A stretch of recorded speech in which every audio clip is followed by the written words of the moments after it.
The first lie ever told Eric Reeves was with my eyes. Not my words, not my posture, though those came later, polished and practiced until they felt almost real. It was my eyes first. I'd learned, somewhere between the bruises I'd collected in my adolescence and the quiet, careful adulthood I'd carved out for myself, that omegas who looked afraid got treated like prey. So I'd trained myself to look like nothing frightened me. I'd stood in front of mirrors. I'd practiced. I'd gotten very, very good at it. When Eric walked into the shared office space on that gray, rain-soaked morning, not a Tuesday, nothing so ordinary as a Tuesday, but a Monday that felt like the universe had exhaled too hard and couldn't quite catch its breath again, I already knew who he was. Everyone in the building did. Eric Reeves, senior project lead Alpha, transferred from the northern branch with a reputation that arrived 3 days before he did, carried on the lips of every person who had reason to be nervous. Dominant. Exacting. Not unkind, but not soft either. I was Frank Ham. Omega, mid-level coordinator, technically his subordinate in the new org structure that had been taped to the break room wall like a verdict. I had read that org chart 4 times. I had gone home and stared at the ceiling. I had made my decision. He would not see me sweat. The moment our eyes met, his pale gray sharp as a letter opener, I held his gaze for exactly 3 seconds longer than was comfortable, then looked back down at my laptop like he wasn't worth the extra attention. I felt his pause. That half-second stall where an alpha recalibrates. I knew that pause. I'd engineered it. Frank Ham? His voice was lower than I'd expected. Not aggressive, just very, very certain of itself. That's me. Eric Reeves. I'll need a project status report by end of day Thursday, the Meridian account. I didn't look up from my screen. Already on it. I sent a preliminary to your predecessor 2 weeks ago. I'll update the figures. Another pause. Good. That was our introduction. No handshake, no pleasantries, just a transaction of competence, and I walked away from it feeling like I'd won something small but significant. I didn't let myself feel the way my hands had been trembling under the desk. Here is what I knew about alphas by the time I was 26 years old, which was the age I was when Eric Reeves disrupted the careful ecosystem of my professional life. They didn't mean to be overwhelming. Most of them. The good ones, the ones raised with some degree of self-awareness, genuinely didn't know the weight they carried into a room. Their presence was physiological, not intentional. The pheromones, the barometric pressure of their confidence, the way a space reorganized itself around them without asking permission, these were not moral failings. They were biological facts. But facts can still hurt you. I had been hurt. I didn't talk about it. I had a very good therapist named Dr. Osei, who I saw every other week and who had over the course of 4 years helped me understand that what had happened in my first apartment with the alpha I dated at 22 was not my fault, was not something I had invited, and was not a permanent definition of what I deserved. I believed her. Mostly. On good days. On less good days, I believed the performance. I believed the version of Frank Ham who looked alphas dead in the eye and did not flinch. I let that version of me do the walking and the talking. I let him be the front. He was better at this than I was. Eric Reeves was, frustratingly, nothing like I'd braced myself for. I'd constructed a version of him in advance. A cardboard alpha, two-dimensional and predictable. All demand and no patience. Someone I could keep at arm's length with nothing more than professional competence and a well-timed cool expression. Instead, I got a man who apologized to the office plants. I'm not exaggerating. It was the 3rd week. I'd arrived early. I always arrived early. The office was peaceful in that pre-populated hour, quiet in mine, and found Eric already at his desk, sleeves rolled to the elbow, moving a spider plant from one corner of the shared windowsill to another. He was talking to it, low, almost inaudible. Something about light angles and growth patterns. When he noticed me in the doorway, he didn't seem embarrassed. He just straightened and said, "Morning." It was getting too much direct sun. "Sure," I said, because I didn't know what else to say. "Do you drink coffee?" "Yes. I made a full pot. Help yourself." I told myself this meant nothing. Competent people make coffee. Observant people notice plants. Neither of these things made Eric Reeves worth lowering my guard for. But I filed it away. The way you file things you don't want to admit are mattering to you. The Meridian account was a nightmare by any reasonable metric. I'd been managing it through 3 different project leads, each of whom had handed it off with the particular relief of someone passing a live grenade. The client was demanding, the deliverables kept shifting, and the communication trail was a labyrinth of conflicting email threads that would have made a lesser coordinator weep. I was not a lesser coordinator. When I presented the updated status report to Eric, I walked in through 6 months of accumulated chaos with the calm, measured energy of someone diffusing something that had long since stopped being scary. I'd reorganized the file structure. I'd color-coded the timeline. I'd anticipated his questions and answered 3 of them before he could ask. He listened, actually listened, not the performative head nodding of someone waiting for their turn to speak, but the real, focused attention of someone building a picture in their mind. When I finished, he was quiet for a moment. "You've been holding this together by yourself," he said at last. "It wasn't a question. It's my job. Your last 3 leads dropped the ball and you kept it in the air. That's not just your job, Ham. That's above and beyond." He looked at me steadily.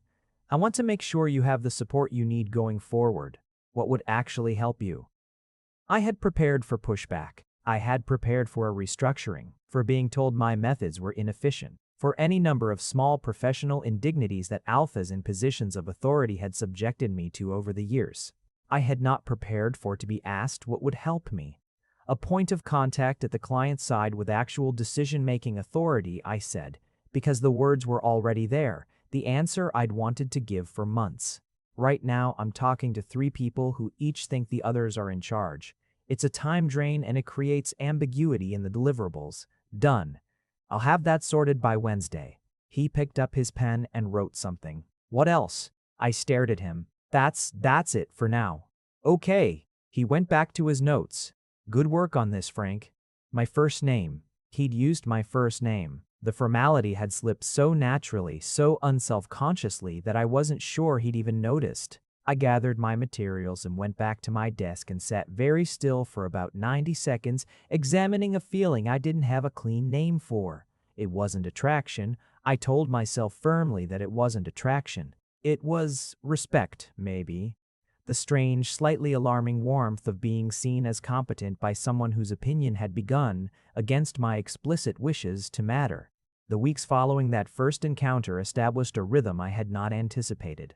I'd expected the standard alpha new to office experience, a territorial marking of the space, a restructuring of responsibilities weighted in favor of his existing preferences, a slow annexation of authority that would leave me as the senior omega on the team, in a slightly reduced position than the one I'd occupied before his arrival. None of that happened.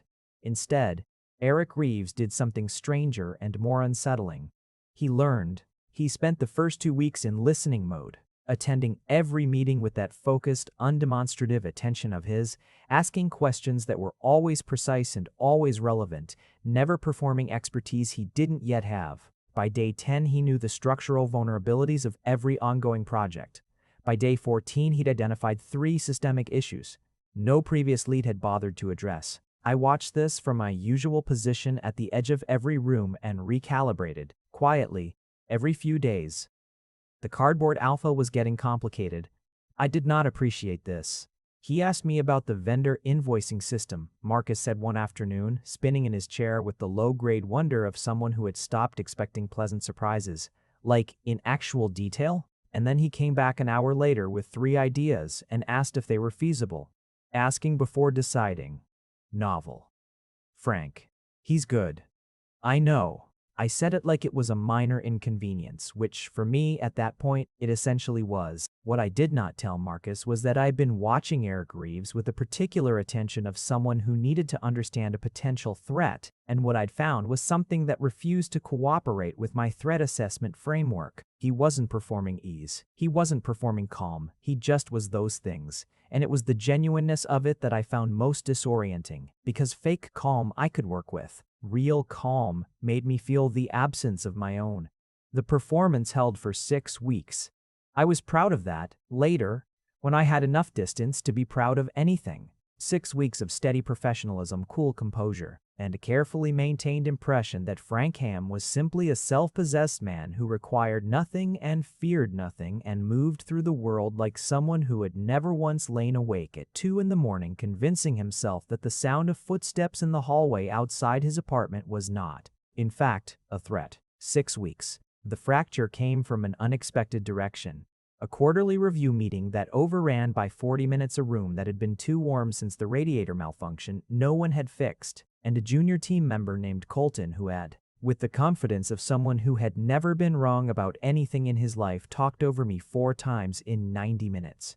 The 4th time, mid-sentence, in the middle of a point about the Meridian client's revised scope, I felt something in my chest go very tight and very cold at the same time. The particular cold of someone who has learned, deeply and in their body rather than their mind, that they are not safe in a room, that their voice will be removed from them if they're not careful. I finished my sentence, quietly, without incident. I did not let my voice shake, but when the meeting ended and people filtered out with the shuffling relief of a group that has been contained for too long, I ended up at the coffee station around the corner, one of those poorly designed office architecture accidents, a narrow alcove between 2 structural walls, and for a moment, just a moment, I let my forehead rest against the cool of the wall and breathed. Frank. I turned. Eric was there. Of course he was there. I straightened immediately, the performance snapping back into place. But I was 1 count too slow, and his eyes were 1 degree too perceptive, and I saw the moment he saw through it. Not all the way through. Not yet, but enough. A flicker of recognition crossing his face, quickly contained. Colton was out of line, Eric said. His voice was very even. 4 times, I counted. I'll be talking to him. I'll be talking to him. It's not necessary. It is actually. He didn't argue it, just stated it, with the quiet certainty that was so characteristic of him it had started to feel less like arrogance and more like a very specific kind of kindness. Certainty as a gift. Go home early today if you want. We're not going to be productive this afternoon anyway. I'll cover anything that comes in. I don't need to. I know you don't need to. I'm telling you it's available. He held my gaze for a beat. The offer's there. I didn't take the early leave. I went back to my desk and worked until 6:30, the same as always. But I thought about the offer for the rest of the afternoon, the way it had been given without strings, without any implication that accepting it would mean something diminishing about me. That night, at home, with the lamp on and my cat Biscuit arranged on my feet like a weighted blanket, I admitted to myself for the first time that I was in some kind of trouble. Not the dangerous kind, or not exclusively the dangerous kind, the other kind, the kind that crept up while your defenses were oriented in the wrong direction. I called Dr. Osei's voicemail and left a message asking if she had any openings before our next scheduled session. Here is what Eric Reeves did not do. In the weeks that followed, he did not use my designation against me. Not once, not subtly, not in the casual, half-conscious way that some alphas did it, the extra explanation, the slightly slower delivery, the assumption that Omega meant something about your reasoning capacity. He spoke to me the same way he spoke to Marcus, who was a beta and the most senior person on our team. The same precision, the same expectation of intelligence. He did not make comments about scent. I had always been hyper-vigilant about this one. Suppressants managed most of it, but there were still some times under stress or surprise when I could feel my own biology reaching for something it wasn't allowed to have. A warmth in the air that I immediately, furiously shut down. Eric, if he noticed, gave no sign. He gave me the dignity of pretending the whole biological dimension of our dynamic simply did not exist, which was the most sophisticated kind of respect an alpha could offer, and the rarest. He did not ask questions I didn't volunteer answers for. He did, however, start leaving coffee on my desk on the mornings he arrived first. Just there. No note. No acknowledgement. The mug I usually used, filled correctly, the way I took it, which I had not explicitly told him, but which he had apparently observed. I started turning up 5 minutes earlier to beat him there, and he started turning up 5 minutes earlier than that. And after the 3rd week of this silent negotiation, we had reached an impasse where we were both arriving at 7:15 in a building where almost no one else appeared before 8:30. We began spending those mornings working in the same quiet. It was, I don't have a word for it. It was not comfortable exactly. Comfort implied the absence of awareness, and I was acutely, continuously aware of him in those early hours. The scratch of his pen across a notepad, the particular way he inhaled before he committed a thought to paper, the occasional low sound he made when something in his reading surprised or pleased him. Not quite a laugh. Something more contained, a sound like satisfaction. It was something better than comfortable, something that cost more. The crisis came in week 9. In retrospect, it had a certain inevitability to it, the universe completing a sentence it had been building for 2 months. The Meridian client lost their lead contact to a competitor, and suddenly the entire account was in freefall. 3 days of emergency calls, the deliverable schedule thrown into chaos, and a presentation to the client's interim director that had to be rebuilt overnight from scratch. Eric and I worked through the night. I had done all-nighters before. They were not pleasant, but they were survivable. A series of decisions about what to deprioritize and what to protect. A triage of attention across competing demands. What I had not done before was spend one of them in close proximity to a person who smelled the way Eric Reeves smelled at 2 in the morning when he'd been working for 18 hours and his guard was down and the scent masking of professional context had worn away. He smelled like winter, like something cold and clean and very old, like the first day the temperature drops in autumn and the air is suddenly new. I was acutely, mortifyingly aware of it in a way that no amount of willpower entirely suppressed. I went to the bathroom and ran cold water over my wrists and told myself to function. I functioned. At 3:15 in the morning, with the revised deck assembled and the data checked twice and the narrative arc tightened to something that might actually hold under scrutiny, I sat back in my chair and closed my eyes for a moment, just a moment, and felt the exhaustion settle over me like a physical weight. Frank. I opened my eyes. Eric was watching me with an expression I hadn't cataloged before. Something careful in it. Something that had been there for a while maybe, and had been waiting for a moment that looked like this one, stripped of performance, stripped of armor. The both of us existing at 3 in the morning in fluorescent light and mutual tiredness. "You're shaking," he said. I looked down at my hands. He was right. A fine tremor, barely perceptible, but there. Exhaustion, probably. The aftermath of sustained adrenaline. "I'm fine. You've been running on about 4 hours of sleep over 2 days. You're allowed to not be fine." His voice was very level. Not concerned in a way that felt condescending. Concerned in a way that felt like just truth. A plain observation of a real state. "I need to be fine. The presentation is in 6 hours. The presentation is done. We did it." He leaned forward slightly, elbows on the table. "Frank, what's going on? And I mean, not just tonight." I looked at him. 32 years of self-preservation looked back at me from somewhere behind my sternum. 9 weeks of careful performance. The version of Frank Ham who needed nothing and feared nothing and was very, very fine. I picked up my coffee cup. It was empty. I set it down again. "I'm tired," I said finally, which was honest enough to be a beginning. Yeah, he didn't push. He just let the words sit between us, and that patience, the complete absence of pressure, was somehow the thing that undid me. There are things that are harder for me than they look," I said slowly, choosing each word like I was diffusing something. "I've gotten good at not showing it. I'm not actually particularly fearless. I just got very good at looking like I am." Eric was quiet for a long moment. "I know," he said at last. I stared at him. "What?" "I've known for a while."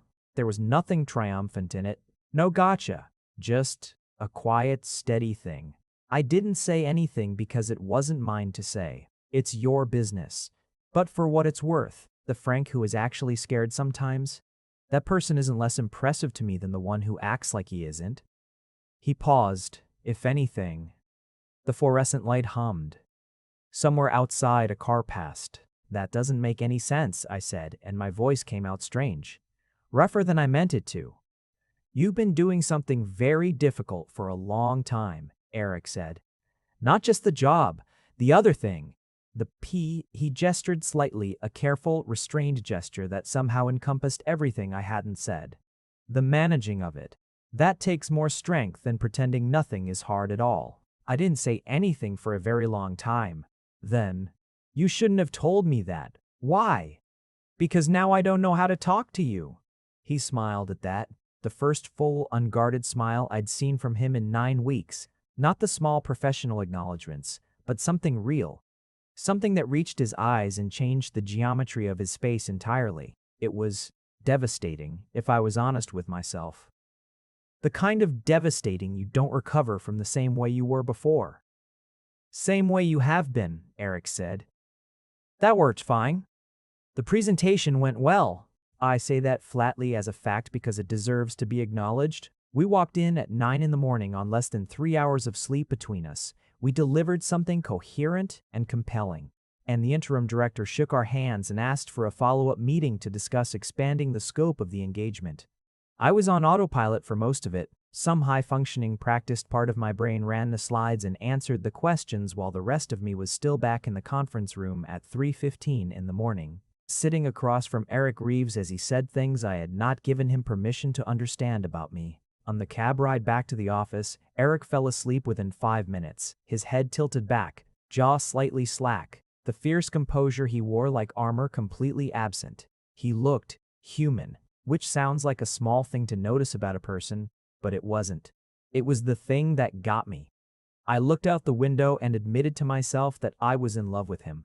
Not new love. Love that had been growing in the dark for weeks, in the way plants grow in the dark, pale and reaching and not quite shaped right, but absolutely alive. Love made of early mornings and black coffee and a spider plant repositioned for better light and a voice that said 4 times, I counted, in a way that meant I see you and I see that you matter. I was 32 years old and I had spent 10 of those years keeping an extremely careful inventory of how close I allowed anyone to get. And none of that catalog included an entry for what to do when someone like Eric Reeves got close without being invited, without forcing anything, by simply being consistently himself until I ran out of reasons to keep the distance.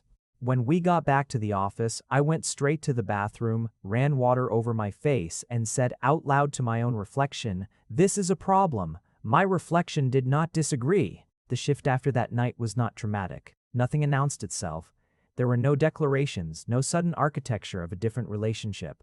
There was just a softening, a slight, almost imperceptible adjustment in how the space between Eric and me was organized. He continued to be exactly himself, exacting in his work, surprising in his small kindnesses, careful in the particular way of someone who had clearly thought about how much space he took up and had made decisions about it.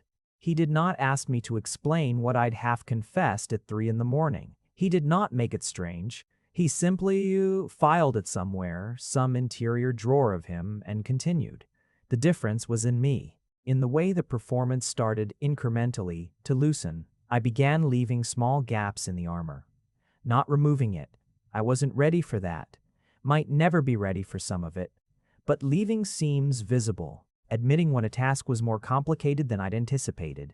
Answering, "How are you?" with something other than fine. Letting myself laugh at Eric's dry, low-key humor without converting it immediately into a neutral professional acknowledgement. The first time I actually laughed, a full, unguarded laugh surprised out of me by something genuinely absurd about a miscommunication in a vendor email, I felt his attention shift in a way I'd learned to recognize. Not hungry, not the pointed attention of an alpha targeting an omega. Something else. Something that felt like warmth recognized. Like a door. Open. "You have a good laugh," he said, and then went back to his computer as if he hadn't said anything at all.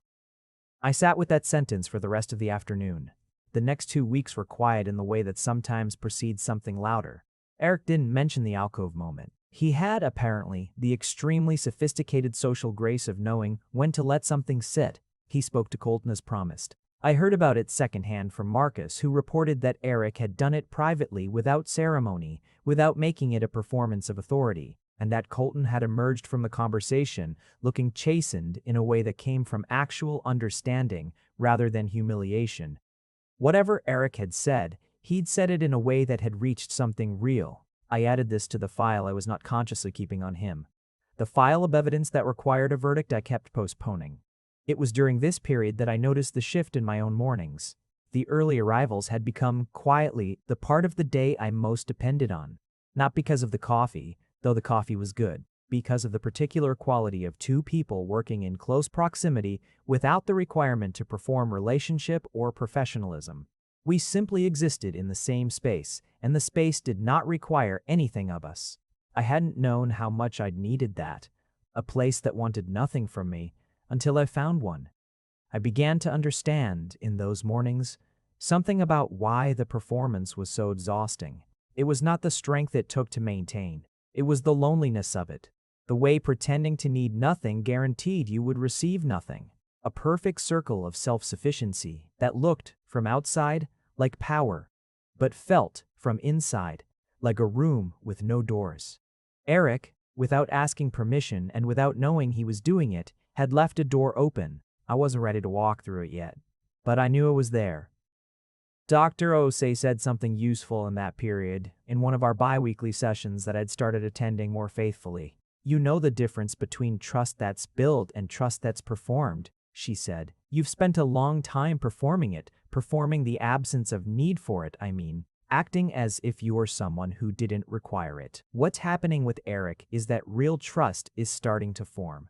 And it's uncomfortable because you've conflated those two things for so long. I don't trust easily, I said. No, but you're trusting him, incrementally, and he's not doing anything that violates it. He hasn't had the chance. Frank, she gave me the look I recognized as her patient's face. The chance has been there every day. He's choosing not to take it. That's not nothing. I thought about that. I don't know what to do with a person who consistently chooses the right thing, I admitted. That's the work, isn't it? She said gently. The next fracture, the real one, the one that cracked things all the way to the foundation and let the light in, happened on an ordinary afternoon in November, 3 months into Eric's tenure. I'd been managing a difficult phone call with a contractor who had the unique skill set of combining maximum incompetence with maximum confidence, which is a combination I find particularly difficult. By the time I hung up, I had a headache behind my left eye and the sharp, specific frustration of someone who has just spent 45 minutes being wrong-footed by a person who should not have that power. I sat at my desk and felt, very suddenly, extremely tired. Not sleepy tired. The other kind. Eric appeared beside my desk. I hadn't heard him cross the room. Walk with me? I looked up. What? There's a decent coffee place 3 blocks over. I've been meaning to go for a month. Come with me. It wasn't an order. He didn't deliver it as one. It was an offering, the way all his best gestures were. Available, not compelled. I went. We walked in the kind of thin November sunlight that doesn't warm anything but apologizes for not being able to. Eric didn't ask about the call, didn't debrief the Meridian situation, didn't turn the walk into an extension of work. He talked about a book he'd been reading. Something about deep ocean cartography. He had apparently a detailed and earnest interest in underwater geography that I had not previously suspected, and he described the process of mapping the ocean floor with the kind of specific enthusiasm that meant he'd been saving it up, that he'd been waiting for a conversation that was this informal, this unhurried. I listened and felt myself unknot by several degrees. The coffee shop was small and warm and smelled of things roasting, and when I ordered and Eric paid before I could protest, I looked at him with an expression that I knew communicated something I hadn't decided to communicate. And he looked back with an expression that communicated something in return, and neither of us translated it out loud. We walked back. It had started to drizzle fine and cold, and we were close enough together under the narrow awning of a closed bookshop while we waited for a traffic light that I could feel the warmth coming off him. That particular warmth that large people generate. Frank, he said quietly. Yes. I want to be very clear about something, and I'm only going to say it once, and you don't have to respond to it right now or at all if you don't want to. He was looking ahead at the traffic light. I think you're one of the most remarkable people I've ever worked with. And I think, outside of work, I'd like to spend more time with you, if that's ever something you want. There's no pressure and no timeline, and it won't change anything at work regardless of what you decide. The light changed. We walked. I thought about everything I would have said 6 months ago. Before he arrived, a professional deflection, smooth and impenetrable. I thought about the performance, the version of me that never needed anything. I'm scared of this, I said, not looking at him. I want you to know that, not because of you specifically. Because of things that happened before. I don't need the details right now, and you don't need them either. But I want you to know that I'm not actually fearless. I know you already know that, but I'm saying it out loud. For the first time, to a person, he was quiet. I'm not going anywhere, he said. You should know that it might be slow. That's fine. And there might be times when I pull back or go quiet, and it won't be about you. It'll be about the fact that I have to. I exhaled. Recalibrate. Sometimes. That's also fine. I stopped walking. We were back in front of the office building. The drizzle had gotten slightly more insistent. Eric, yeah. I'd like to. The more time, I'd like that. He smiled at me. That full, unguarded smile I'd first seen at 3 in the morning, the one that changed the geometry of his face, the devastating one. Okay, he said simply. We went back inside. We spent the rest of the afternoon working 3 feet apart, the same as we had for 3 months. Nothing looked different. Everything was different. Our first date was at a botanical garden. I'd suggested it in a moment of either inspiration or strange symbolism because I'd been thinking about the spider plant ever since it had started everything, and somehow it seemed right to begin something in a place of deliberately tended life. Eric arrived with a small potted cactus. You said you don't have much light in your apartment, he said. Cacti are tolerant. I took it and held it and felt completely unequipped for a person who listened to the things people said in passing and turned them into gestures. We walked through the tropical greenhouse, first warm and humid and enormously green, and Eric named things as we went, not showing off, just sharing, giving me access to a part of him that had been waiting for the right context to be visible. He knew a startling amount about epiphytes. I told him about my fascination with weather patterns, the way low-pressure systems moved, the physics of precipitation, and he asked questions that made it clear he was actually interested, not performing interest. We had lunch at a small cafe adjacent to the garden outside despite the November cold, because we were both, it turned out, people who preferred fresh air to warmth. I learned that he had a younger sister he talked to 3 times a week, that he'd wanted to be a marine biologist at 14, and had only pivoted to project management because of a scholarship that made the decision for him, that he couldn't eat cilantro without tasting soap, and that this was apparently a genetic trait he'd spent years assuming was just a personal failing. It's a taste receptor thing, I told him. Some people have a variant that makes cilantro taste like soap.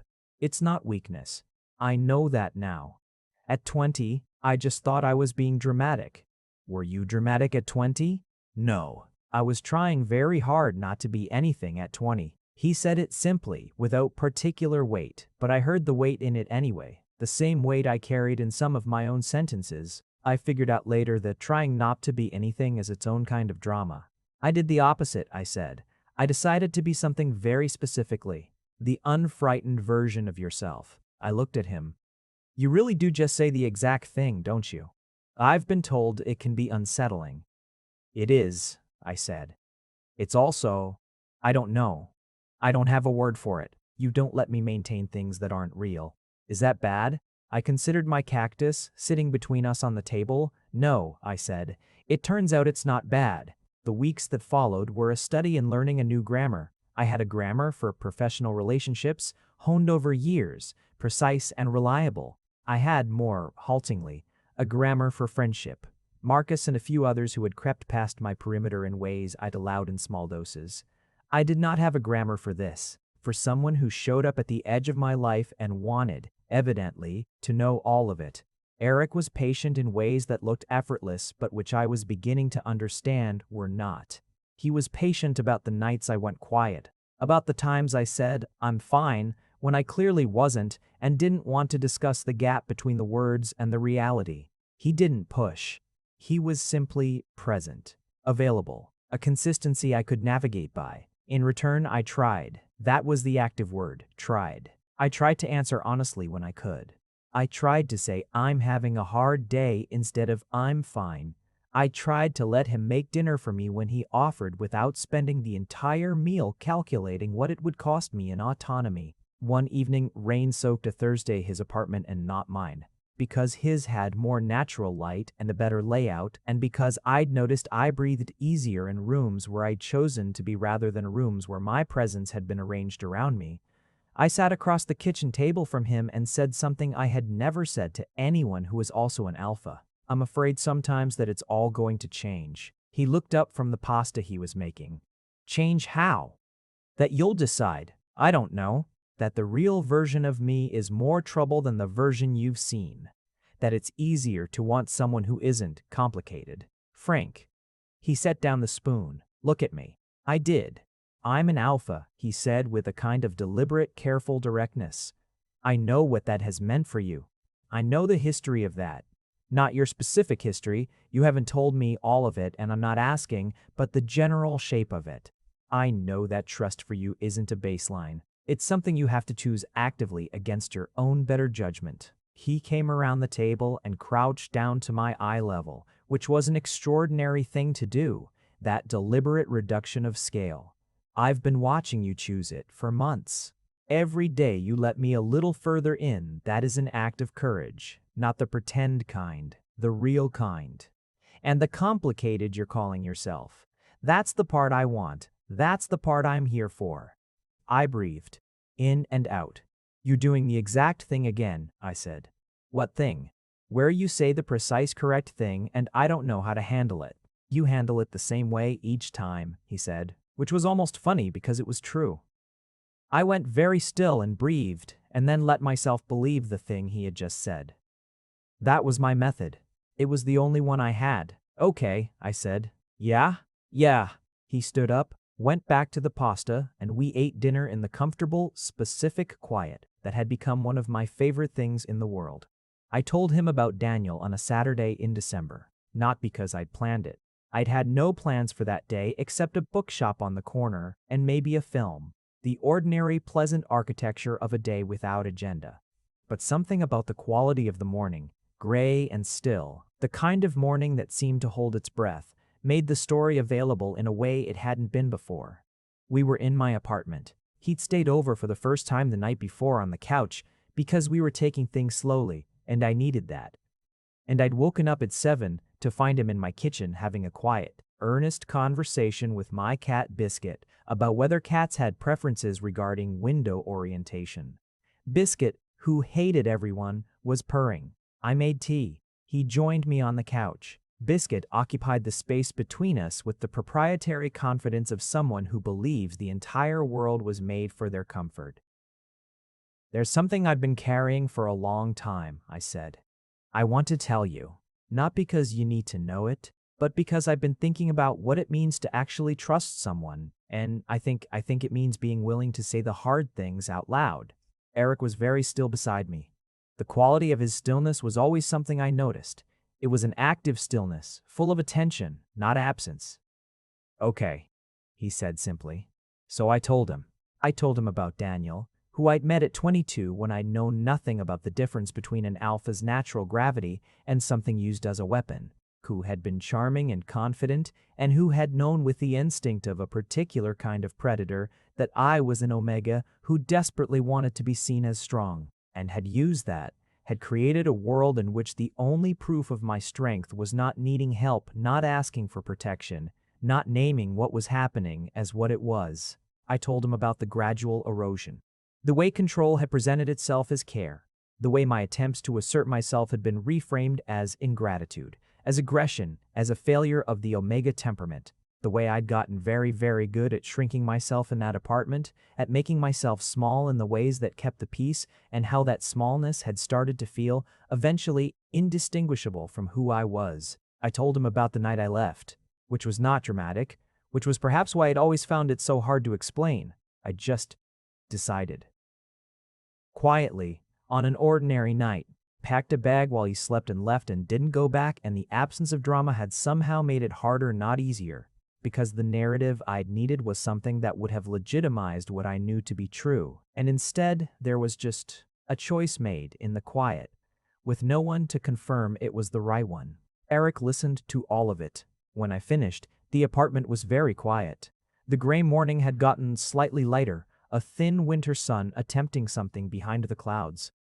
Thank you, he said finally, for telling me. That's the whole of it. I know. He was quiet for a moment more. Frank, I want to say something and I want you to tell me if it's the wrong thing to say. Okay. What he did. Using your need to be seen as strong against you, making that a mechanism of control, that's one of the more calculated things I've heard. And the thing you did afterward, the thing you built to protect yourself, the version of you that looked like it needed nothing, that was brilliant. It was exactly the right adaptation for the situation you were in. He paused. And I want you to know that you don't need it with me. Not because I'm asking you to be unprotected. You get to have all the protection you want. But because you're already safe. That's not conditional. You don't have to perform anything to maintain it. I sat with that for a long time. You know what the strangest thing is? I said at last. The performance, the tough, fearless version of me. I think I actually became some of it. I think the thing I built to survive, some of it became real. I am less afraid than I used to be. I did get stronger. Yeah, Eric said. And there was something in his voice that I'd learned to recognize as the thing he felt when something moved him, a particular depth. You became what you pretended to be. Or part of it. The part worth keeping. And the part that got scared sometimes. That part was always real, and that's the part he stopped. Go ahead. That's the part I love. The words sat in the gray December morning like an object with weight and dimension. I looked at him, at his face. That face I'd been reading for 3 months, learning its particular vocabulary, the way composure sat differently than blankness on it, the way the full brightness smile was a different category of thing from the professional acknowledgement, his face open, right now, in a way I had never seen it from any angle but this one, the angle of someone who had just said a true thing and was waiting to see what it would do. I love you too, I said. I've known for a while. I wasn't ready to say it. I know. I've been waiting. You've been very patient. You're worth being patient for. He said it factually, as he said most things. And it was better for being factual, being not a declaration, but an assessment. A conclusion reached through evidence and maintained through time. I leaned toward him, and he did not move toward me, but held still in that active, attending way of his. And I put my head against his shoulder, and he put his arm around me and biscuit. Affronted by the new geometry, relocated to the armchair with great dignity. We stayed like that for a long time.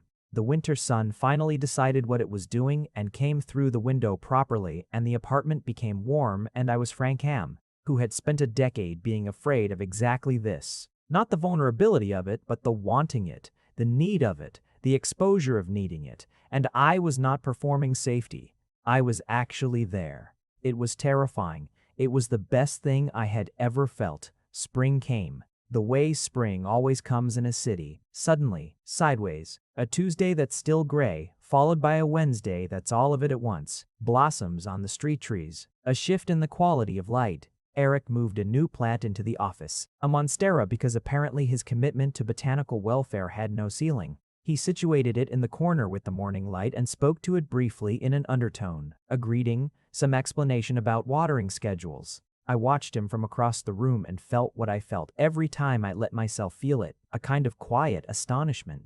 Not at him exactly.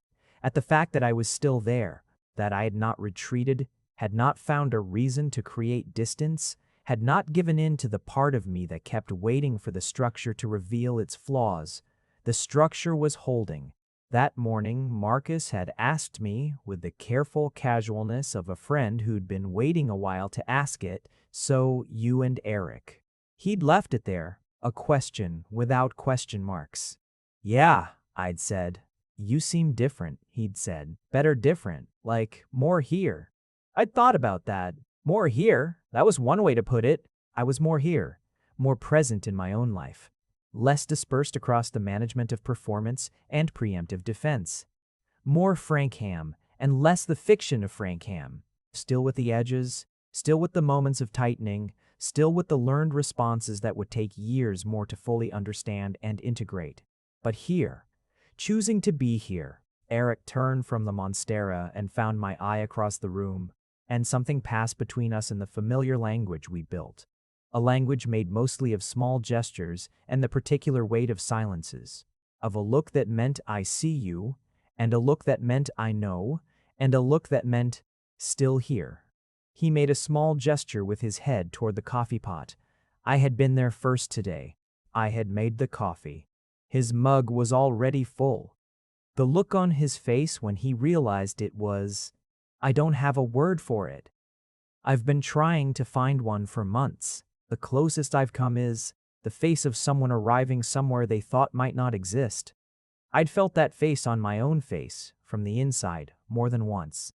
I went back to my work. The morning unfolded around us in the ordinary way of mornings, unremarkable and full of small demands. And I was Frank Ham, who had been terrified for a very long time, and who had worn the shape of fearlessness like a borrowed coat, and who had found, somewhere between a spider plant and an ocean cartography monologue, and a person who waited actively and without impatience for the real version of me to feel safe enough to step forward, I had found out that the real version was the one worth knowing. Not because it was braver than the performance. In some ways it was considerably less brave, more uncertain, more prone to going quiet and needing room.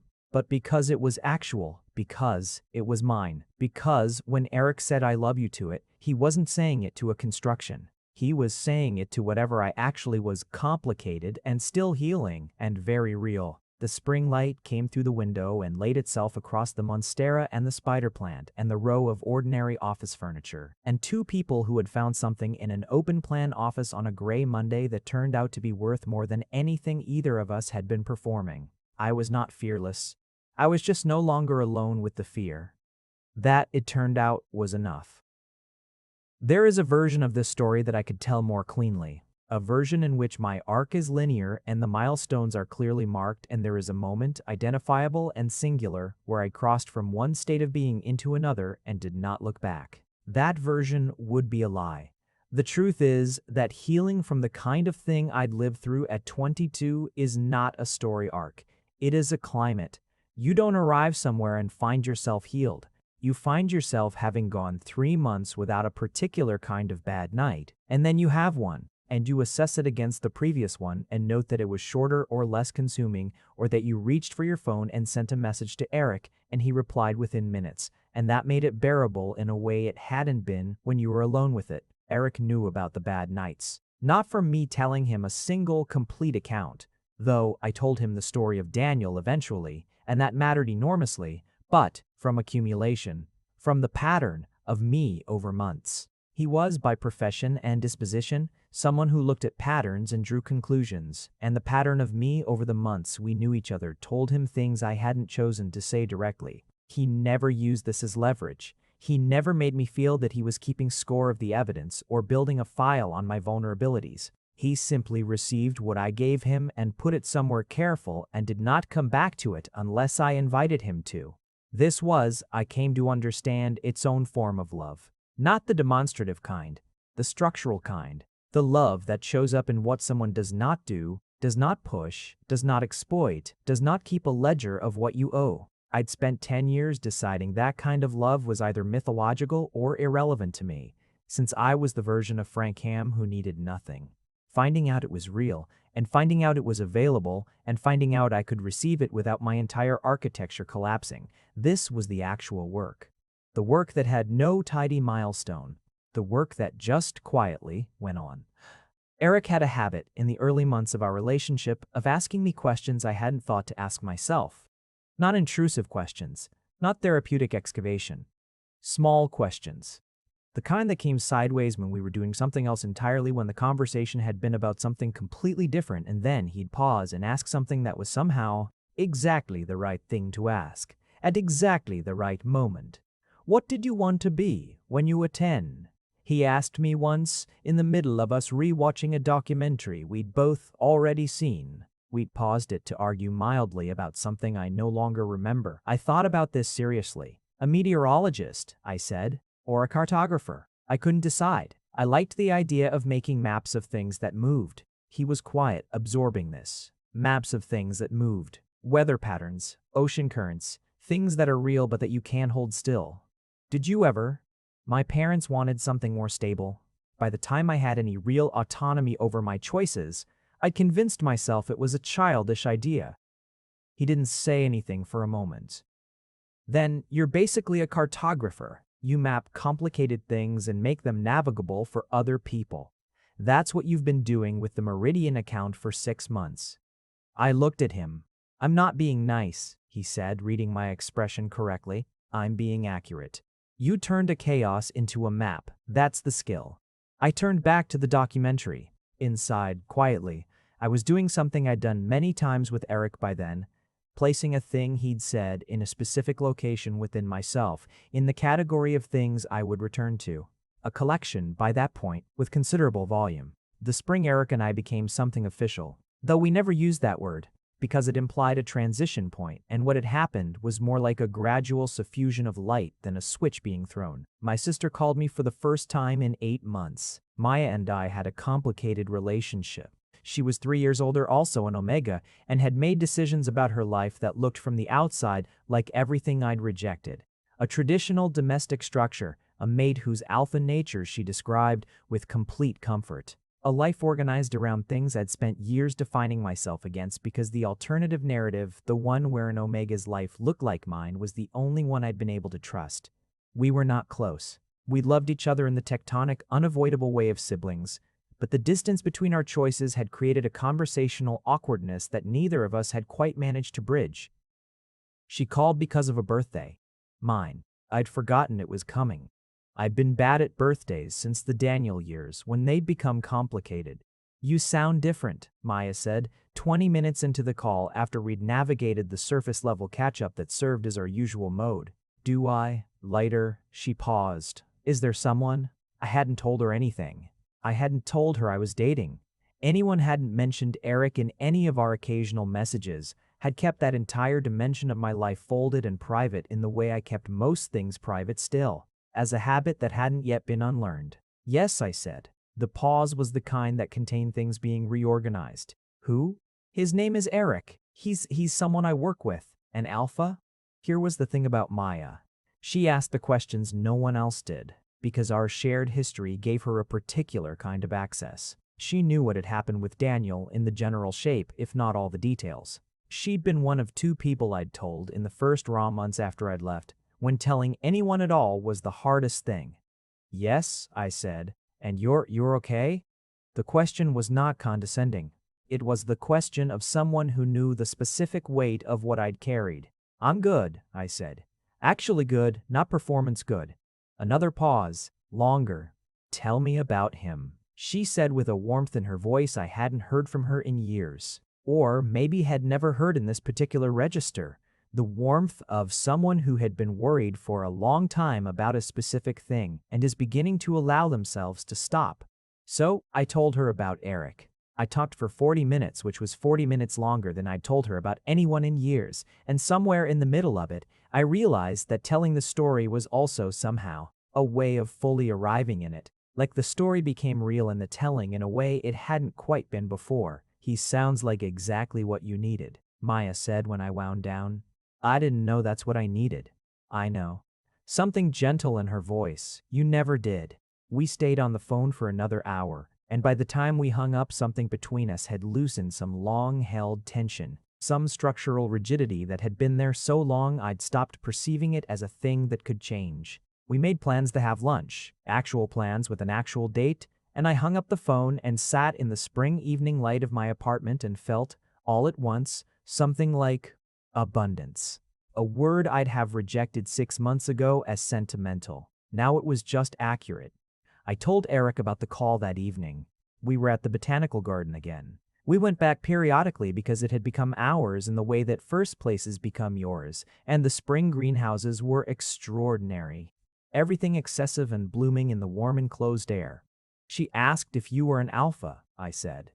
It was the first question. Makes sense. Makes sense. I told her yes, and that I was okay, and she believed me. I don't think she's believed me when I said I was okay in years. Are you?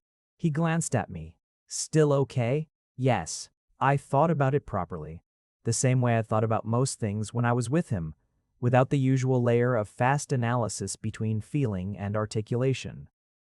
More than okay. That's still new enough to be interesting. He smiled. We kept walking. Outside the greenhouse windows, the city did what cities do in spring, which is to become briefly and stubbornly beautiful. I've been thinking, I said, about what it would look like to actually take time off. I said it carefully because it was the kind of statement that seemed simple but wasn't. It was a statement about believing I was allowed to want something for myself, which was still some days harder work than it looked. What brought that on? Something you said months ago about marine biology. The thing you gave up. I've been thinking about the things I reorganized my life around not wanting, because wanting them seemed unsafe. He stopped walking. I stopped beside him. We were in the fern corridor, one of the older sections, the light green and diffuse. "What do you want, Frank?" The question, simple and direct, landed in me the way his questions always did, like a clean weight. "A week somewhere with no agenda," I said slowly.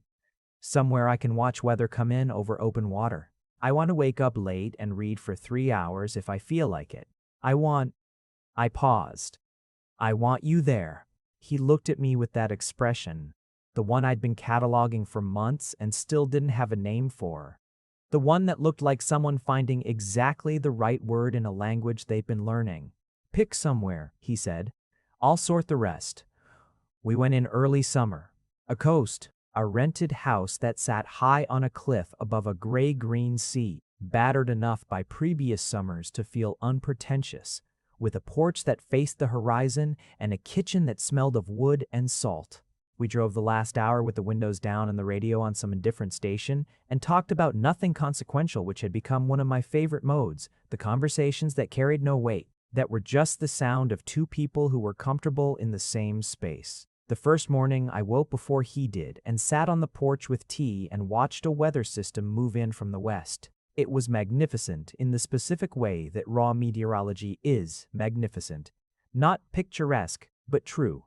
A genuine reorganization of atmosphere, visible and gradual and ancient. I thought about my 10-year-old self who had wanted to be a meteorologist or a cartographer, someone who mapped things that moved. I thought about how in some form I'd ended up doing exactly that, mapping the complicated moving terrain of my own life, charting the weather systems of fear and recovery and the slow, significant shift in what I was willing to believe about what I deserved. Eric found me on the porch an hour later, carrying 2 mugs, his hair unmade, his expression the particularly unguarded one of someone not yet fully awake. He sat beside me and looked at the sea, which was by now a deep, agitated gray, the storm settling in along the horizon.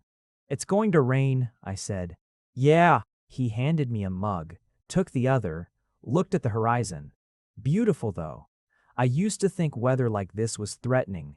When I was anxious about everything, it felt like evidence of things being out of control. And now it just feels like weather." I wrapped both hands around the mug.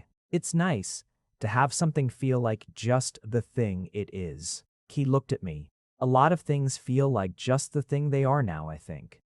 "Most things," I agreed. The rain came in about 20 minutes slowly at first, and then with more conviction. And we moved inside but kept the porch door open so we could hear it and made breakfast in the wood-smelling kitchen. And I stood beside him at the stove and was Frank Ham complete version real. Wonder, frightened sometimes and healing always and in love with this particular person in this particular pishin with rain coming through an open door? In a life I'd built from a lot of difficult material into something that was genuinely mine.